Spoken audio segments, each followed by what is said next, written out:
Hello. Hello. చెప్పండి. ఎక్కడి నుంచి కాల్ చేస్తున్నారు? మేము నేను ఒంగోలు నుంచి కాల్ చేస్తున్నానండి. చెప్పండి. చెప్పండి. నా పేరు కృష్ణ అండి. కృష్ణ చెప్పండి. నా age 39 years sir. Okay. Sir నాకొక చిన్న ఇష్యూ సార్. హ్మ్. సార్ ఇప్పుడు ప్రీవియస్‌గా నేను ఒక డ్రీమ్‌లో అంటే నేను ఒక పడుకున్నప్పుడు కల్లో నేను చేసిన తప్పు. హ్మ్. కల్లో చేసిన తప్పు సార్. ఫిజికల్‌గా యాక్చువల్ వరల్డ్‌లో చేసింది కాదు. హ్మ్. నెక్స్ట్ అదే నన్ను హాంటింగ్ చేస్తుంది సార్. హ్మ్. నేను ఇప్పుడు పూజ చేసుకుంటున్నా, ఏది చేస్తున్నా, నువ్వు అంత దరిద్రంగా ఆలోచించిన వాడివి. హ్మ్. నువ్వు ఇప్పుడు ఈ యాక్టివిటీస్ చేస్తున్నావు ఏంటి హ్మ్. అనే ఒక పూజ చేయటాన్ని మీరు ఒప్పుగా చూస్తున్నారా? పూజ చేయటాన్ని ఒప్పుగా చూస్తున్నారా?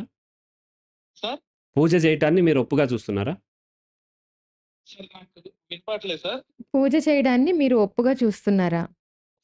సార్ పూజ చేయడాన్ని ఒప్పుగా చూడటం కాదు సార్. నేను అది మీరు పూజ ఎందుకు చేస్తున్నారు? పూజ ఎందుకు చేస్తున్నారు? మెంటల్ పీస్ కోసం చేస్తాను. మెంటల్ పీస్ కోసం మీకు వచ్చిందా? మరి పూజ చేస్తే మెంటల్ పీస్ రాలేదు కదా, పెరిగింది కదా.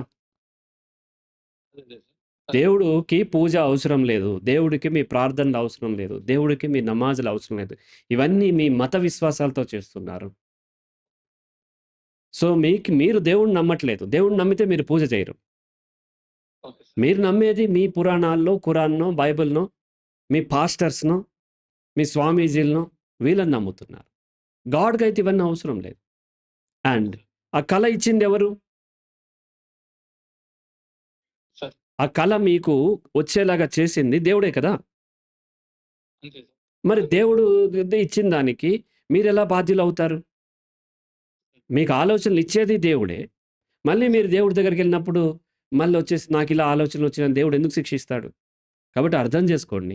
దేవుడిని అర్థం చేసుకోండి. దేవుడిని పూజించాల్సిన పని లేదు. దేవుడిని ప్రార్థించాల్సిన పని లేదు. దేవుడిని అర్థం చేసుకుంటే చాలు.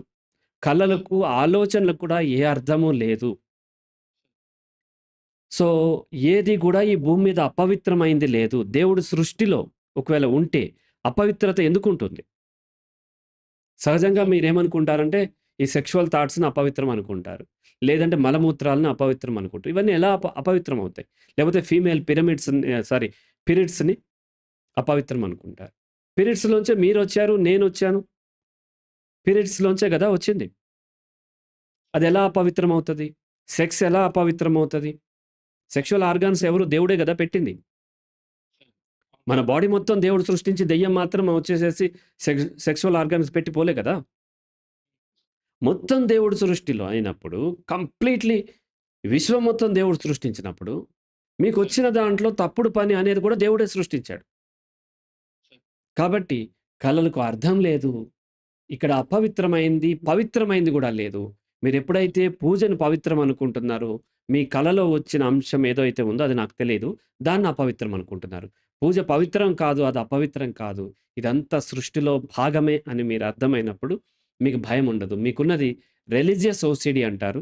దీన్ని మీరు కౌన్సెలింగ్‌తో పూర్తి స్థాయి కౌన్సెలింగ్ తీసుకున్నట్లయితే అధిగమించవచ్చు. రైట్? రైట్.